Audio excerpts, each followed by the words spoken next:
Good evening, everybody. Thanks for coming to my channel. My name is One of a Kind Vlogs. If you're new to the channel, like, subscribe, turn on post notifications so you never miss a video, and comment down below. What the heck? Now, today is we're going to talk about Black History timeline, 1700 to 1799. And I will be drinking this Powerade, no sugar. It is Citrus Peach. I'm about to pour some in here. And then we'll get started. That way I'll have me some nice little drinks, to start off my day.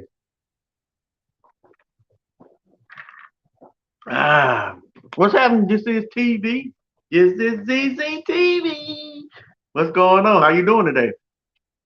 God, this stuff is good. Yo, have you ever tried this before? Wait a minute. Powerade, citric peach, or whatever it is. I think it's the bomb, boy. You talking about some sugars up in that peach. Anyway, let me get started with Black History so after a while I can fool around with y'all in the chat. Okay. Black History timeline, 1700 to 1799. Let's get it. Let's go. Oh, and by the way, I'm doing well. How are you? Doing good. Doing good. I'm still dealing with Pops, but I'm doing good. He's doing pretty good. How's your husband doing? Is he making progress? That's what I'll be praying for. To get that, I get that video where you said he didn't came home. Hey, that's what I'm talking about. Yes, that's the all-time blessing right there. Okay, let's see. Updated on December the 16th, 2020. Black people experienced many hardships throughout the 1700s, including enslavement and obsession. But the end of the century marks a slow shift towards equality for Black Americans. Here is a timeline of Black history in the 18th century. 1702, New York Slave Codes passed. The New York Assembly passes a law making it illegal for enslaved Americans to gather in groups of 3 or more, and granting enslaved permission to use violence to punish the people they enslave as they see fit, as long as they do not kill or dismember them. 1704, Ellis New opens School of People of Color. Ellis, a French colonist, established a school for free and enslaved Black people as well as indigenous people in New York City. I hope I said that right. Okay. 1705, Virginia Slave Code passed. The Colonial Virginia Assembly determines that servants brought into the colony who are not Christians when they were captured should be considered enslaved. The law also applies to, what's this, indigenous? Yeah, I think it's how you say it, indigenous people. The assembly defines the terms of the enslavement by specifying that enslaved people are to be the property of their enslaved.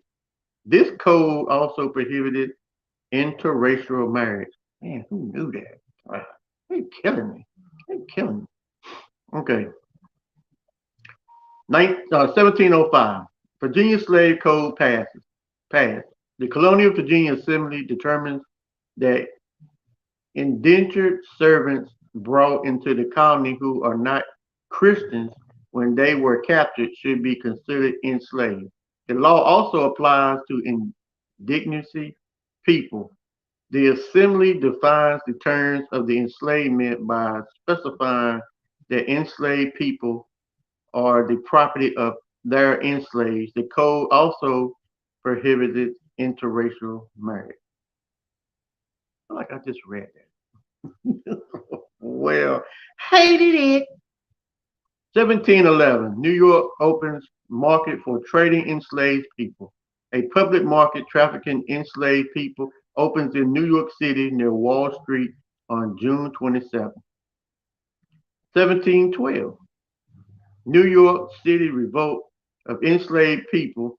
On April the 6th, the New York City revolt of enslaved people begins. Armed enslaved people attack their enslavers, and estimate 9 white colonists and countless black people died during the incident.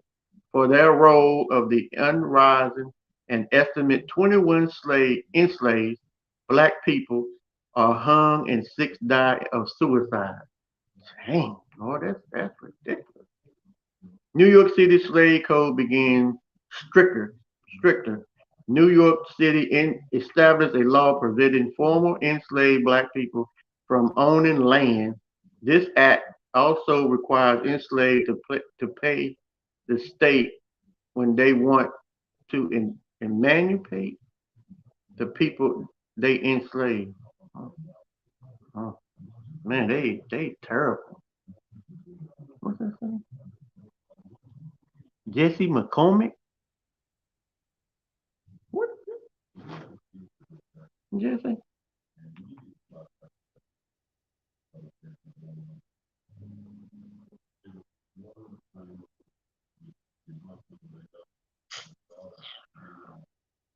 Let's see. What's up, Tay Weezy in the building? What's going on? Okay. 1713. The Spanish government awards the British Crown exclusive rights to trade enslaved people under the Treaty of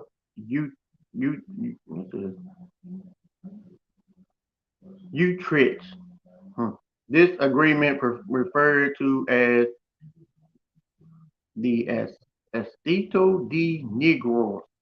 England now has a monopoly to pay. You know what? Hold on. Hold on. That's good, Tay Weezy. Hey, Tay Weezy, I made you a moderator, homie. You see any trolls in here, man? Y'all get rid of them. I ain't trying to deal with them. Not today. Um, please.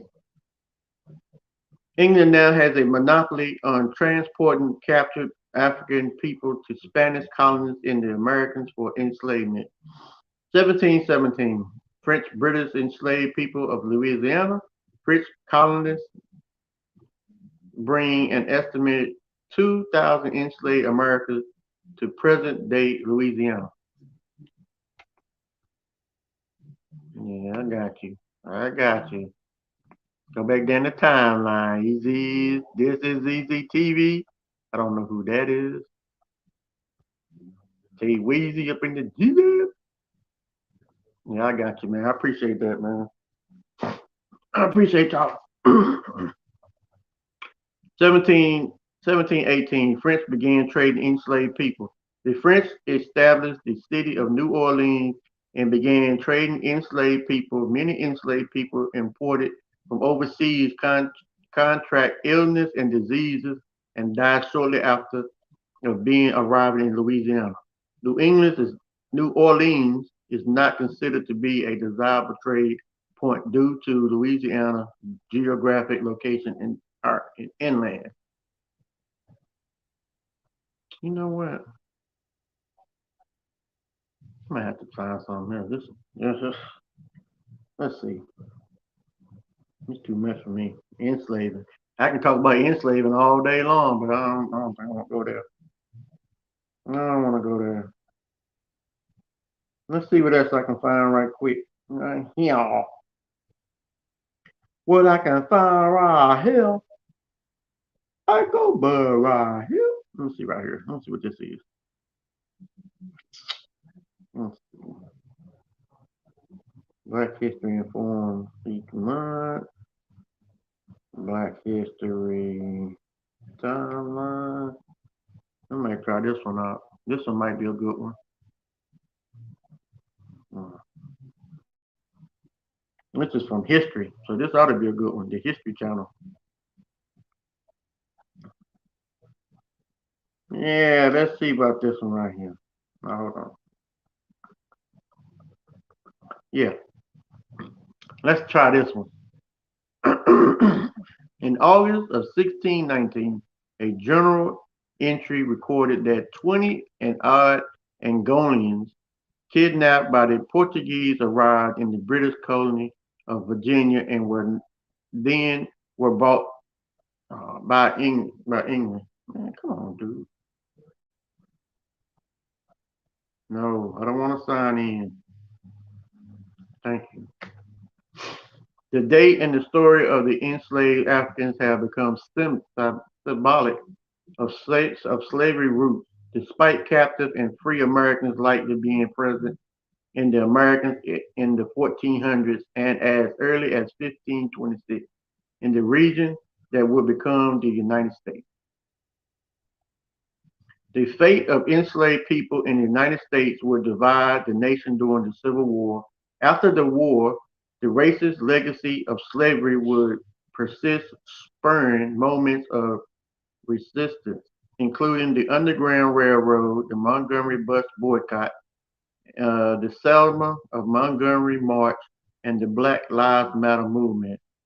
Through it all, Black leaders, artists, and writers have emerged to shape the character and identify, and dignity of the nation. Wow. Slavery comes to North Carolina, 16, and North America, 1619. Satisfying the labor needs of the rapidly growing North American colonists, white European settlers turned into in the early 17th century from. Wait a minute, man. Why does this keep coming up on my thing, dude?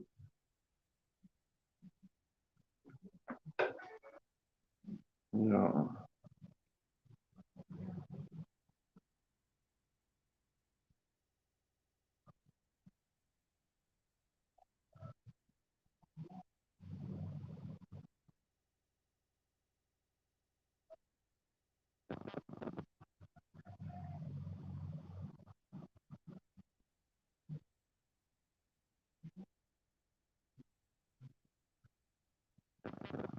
Got them trolls up in here.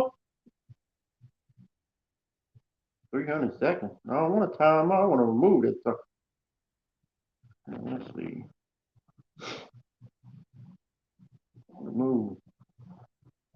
Anyway, I got them trolls up in here. To satisfy the labor needs of the rapid growing North American colonists, white European settlers returned in the early 17th century from indentured servants, mostly poor Europeans, to a cheaper, more plentiful labor source, enslaved Africans after 1619, when a uh, when a Dutch ship brought 20 Africans ashore at the British colony of Jamestown, Virginia. Slavery spread quickly through the American colonies, though it is impossible to give accurate figures. Some historians have estimated that 6 to 7 million enslaved people were imported to the New World during the 18th century alone, depriving the American continent of its most valuable resource, its healthiest and abidest men and women. After the American Revolution, many colonies, particularly in the North, where slavery slavery was relatively unimportant to the economy, began to lead the obsession of enslaved Africans to their own obsessions to the British, though leaders such as George Washington and Thomas Jefferson, both slaveholders from Virginia, took cautious steps towards limiting slavery in the newly independent nation. The Constitution, the Constitution tacitly acknowledged the institution guaranteeing the right to possess any person held to service or labor, an obelisk of slavery. Let's see.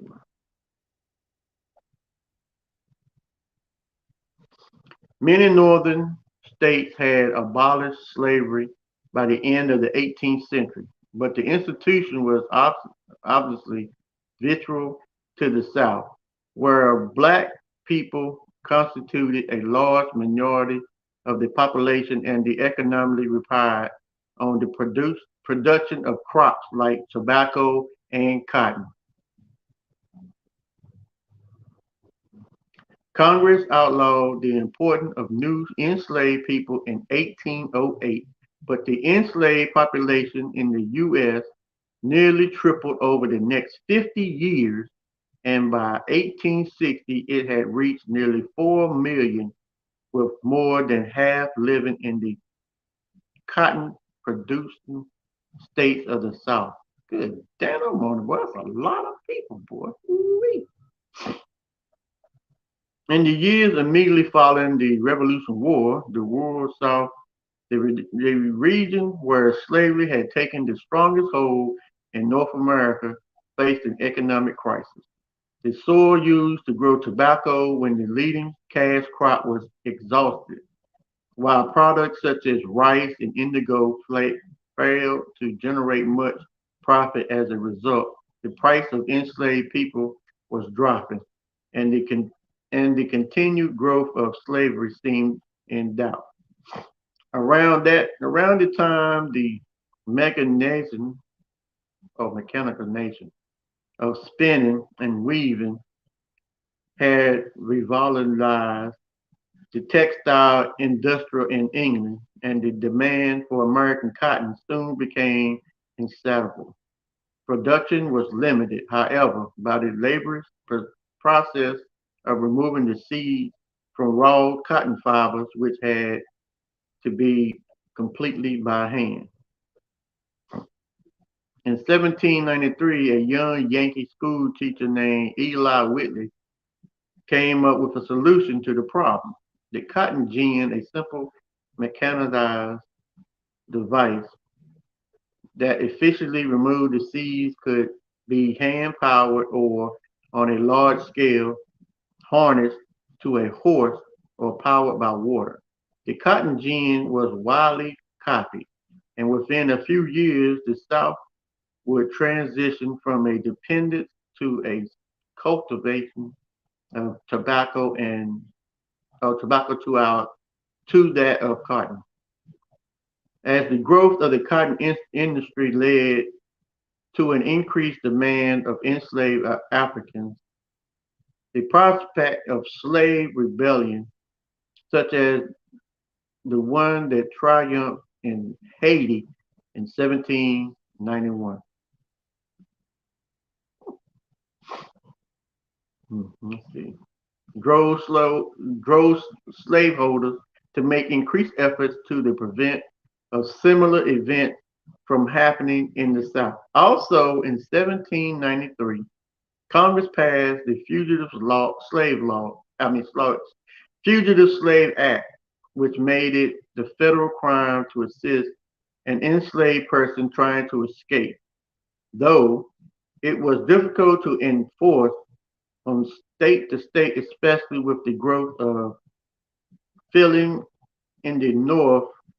The law helped enshrine and limitize slavery and an enduring American institution.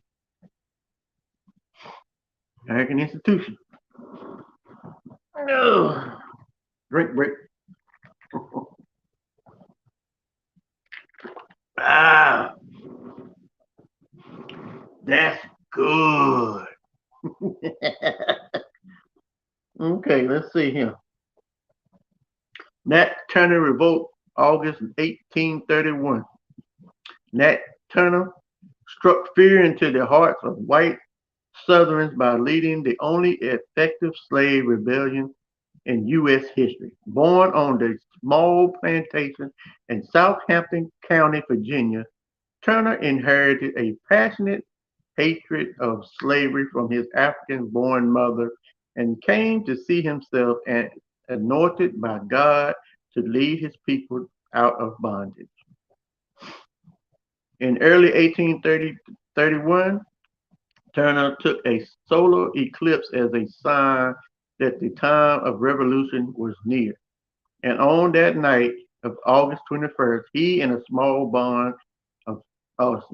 small band of followers killed his owners, the Travis family, and set off toward the town of Jerusalem, where they planned to capture an armory and gather more recruits. The group, which eventually numbered around 75 black people, killed some 60 white people in 2 days before armed resistance from local white people and the arrival of state military forces overwhelmed them just outside Jerusalem. Some 100 enslaved people, including innocent bystanders, lost their lives in the struggle. Turner escaped and spent 6 weeks on the run before he was captured, tried, and hanged. Wow, that's deep. Reports of the insurrection, some said that hundreds of white people had killed them, sparked a wave of anxiety across the South. Southern states called special emergency sessions of the legislature and most strengthening their codes in order to limit the education, movement, and assembly of enslaved people, while supporters of slavery pointed to the Turner Rebellion as evidence that black people were inherently inferior, inferior barbarians requiring an institute such as slavery to discipline them. The increased repression of Southern black people would straighten anti-slavery feelings in the North through the 1800s, intensify the regional tensions building towards civil war. Well, the abolition of the Underground Railroad, 1831. Let's see. There we go. The early movement in North America was fueled by the enslaved people efforts to liberate themselves by the groups of white settlers such as the Quakers. Wow, that's a hectified name, the Quakers. Anyway, who opposed slavery on religious or moral grounds. Though, sit up a little bit.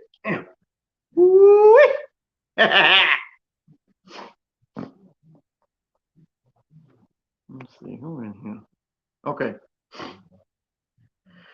Okay. Though the lofty ideals of the Revolution era invigorated the movement by the late 1780s, it was in decline as the grown Southern cotton industry made slavery an ever more virtual part. Let me see. I don't see that. Virtual part of the national economy. In the early 19th century, however, a new band of radical aboli- aboli- abolitionism, let me say it, emerged, emerged in the North, but partly in reaction to Congress. Passage of the Fugitive Slave Act in 1793 and the tightening of the codes in the most southern states. One of its most voices, one of the voices was William Lord Garrison, a crusading journalist from Massachusetts who founded the newspaper The Liberal in 1831 and became known as the most radical and American anti-slavery activist. Okay, let's go down a little more. Dred Scott case, March the 6th, 1857. Who is it? Robert King up in the building? Always major life motivation. Salute to everyone. Grind, motivate, motivation, accomplish. Hey, I appreciate that. I appreciate that. You know what? I'm gonna make you a moderator too. Let's see.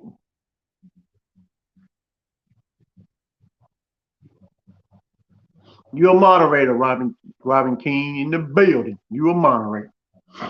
Okay. Let's see. On March the 6th, 1857, the U.S. Supreme Court handed down its decision in Scott versus Stanford, delivering a resounding victory to Southern supporters of slavery and arousing the ire of the Northern. During the 1830s, the owner of an enslaved man named Dred Scott had taken him from the slavery state of Missouri to the Wisconsin Territory and Illinois, where slavery was outlawed according to the terms in Missouri Compromise of 1820. Hey, ain't no problem, man. No problem. I gotta keep them trolls out of here, man. There's some in here too. Upon his return to Missouri, Scott sued for his freedom in the basis that his temporary removal of free soil had made him legally free. The case went to the Supreme Court, where Chief Justice Roger B. Taney and the majority eventually ruled that Scott was an enslaved person and not a citizen, and thus had no legal rights to sue. According to the court, Congress had no constitutional power to deprive persons of their property rights when dealing with enslaved people in the territory. The verdict officially declared the Missouri com- comprise, compromise, compromise, I think it's how you say it, unconstitutional ruling. These words suck.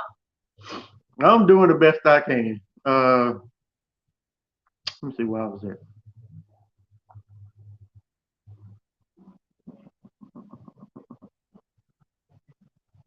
I forgot where I was at now. Oh, okay. Uninstitutional ruling that all territories were open to slavery and could exclude it only when they become states. While such of the South rejoiced, seeing the verdict as a clear victory, anti-slavery Northerners were furious. One of the most prominent was Frederick Douglass, who was cautiously optimistic, however wisely predicting there that this was very attempted to blot out forever the hopes of an enslaved people, may be one necessary link in the chain of events pre to complete overthrow of the whole slave system. Let's see. John Brown's rape. James Brown. I don't know why I got James Brown in my head. I don't know why I got James Brown in my head. I don't know.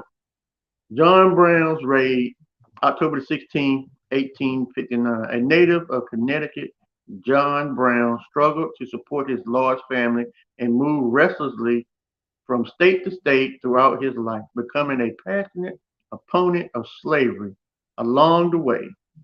After assisting in the Underground Railroad out of Missouri and engaging in the bloody struggle between pro and anti slavery forces in Kansas in the 1850s, Brown grew anxiously to strike a more extreme blow to the cause.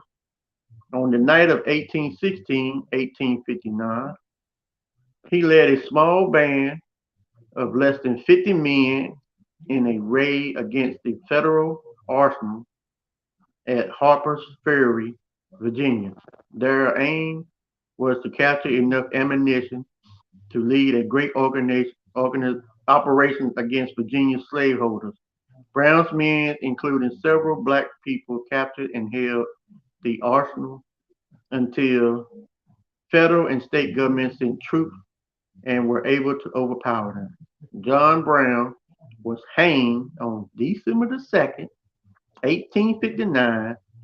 Trial, his trial robbery the nation, and he emerged as a voice against the injustice of slavery and to the God, they go to A B O O O. Uh, I hate this stuff, man. Just as brown coverage, I'm gonna skip that. Just as brown coverage turned thousands of previous indifferent Northerns against slavery, his violent actions convinced slave owners in the South beyond doubt that would go to any lengths to destroy the institution. Rumors spread of other planned insurrection, insurrections. That's it. And the South reverted to a semi-war status. Only the election of the anti-slavery Republican Abraham Lincoln as president in 1860 remained before the Southern states would begin severing ties and the Union, sparking the bloodiest conflict in American history. There's a whole lot of killing going on up in this piece. Good day. Who is this? The Robinson. Hey, how you doing? How you doing, the Robinsons? Good to see you in the building. Let me make y'all a moderator too, by the way. You know, moderator. Okay, I made y'all a moderator, the Robinsons. Civil War and Emancipation, 1861. In the spring of 1861, the bitter selection conflict that had been intensifying between North and South over the course of 4 decades erupted into civil war, with 11 Southern states seceding from the Union and forming a Confederate States of America. Though President Abraham Lincoln's anti-slavery views were it was well established, and his election as the nation's first Republican president had been catalyst that pushed the first Southern state to secede in the late 1860s. The Civil War at its offset was not a war of abolished slavery. Lincoln sought first and foremost to preserve the Union that he knew that few people, even in the North, let alone the border slave states still loyal to Washington, would have supported a war against slavery in 1861. Hmm. Glad to be here. I appreciate y'all being here, though. But this ain't what I'm looking for. Let's see here. Did it go all the way out?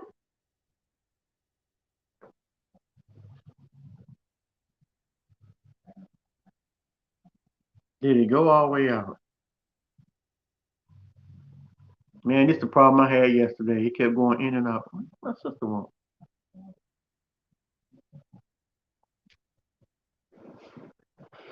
It went all the way out. Let me see if I can go back in.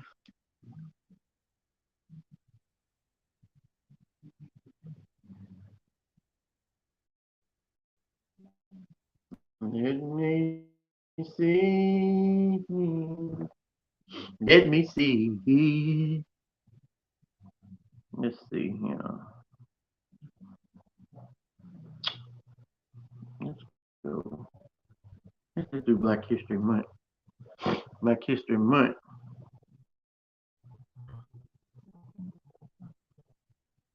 Let's see.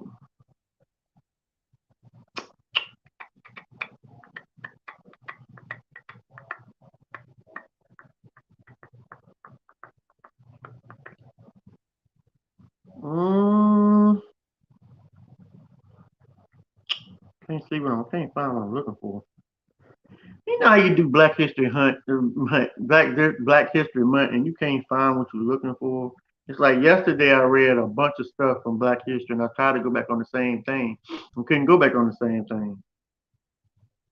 Now I'm trying to find something about Black History Month.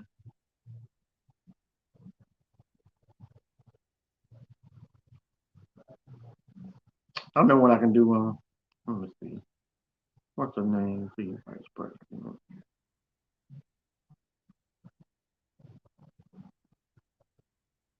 Hold on 1 second. Vice President. Yes. We're gonna do one on the Vice President. Woo-hoo! Okay.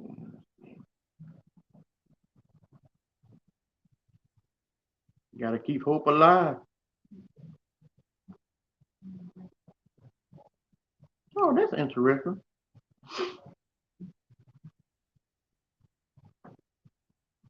Let's see. First black vice president. Marcus Jones, first African American president. Get out of here. I didn't know that. I thought Obama was the first black American president.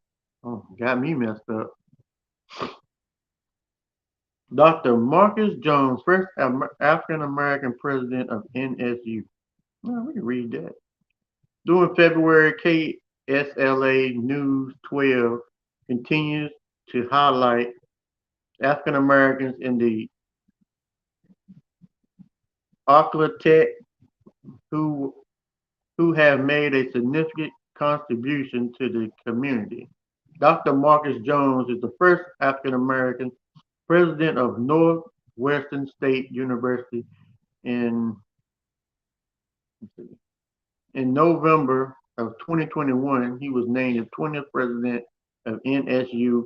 He has held various roles in his 28-year career of NSU.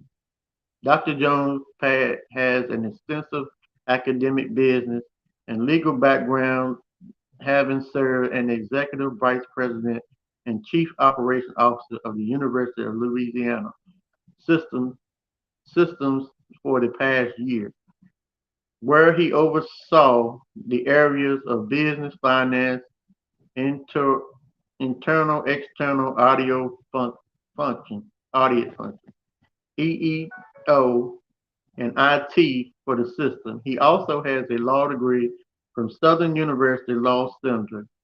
He is a member of Kappa Alpha Phi Fraternity Inc., the American Bar Association, and Louisiana Star Bar Association. Wow. Dr. Jones will be the guest speaker of the 34th annual African American Scholarship Awards banquet. It's scheduled for Saturday, February the 12th at 6:30 p.m.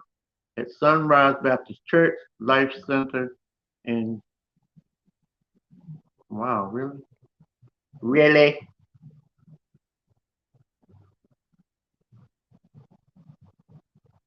Wait a minute. Oops. Well, that's gonna be the end of that right there. This is my Black History thing. I read what I could, and I'll be back on later on tonight. Hopefully, y'all can come back and join me. So if you're new to the channel, like, subscribe, turn on post notifications so you never miss a video. Comment down below, and I'll see you in just a few minutes. Peace.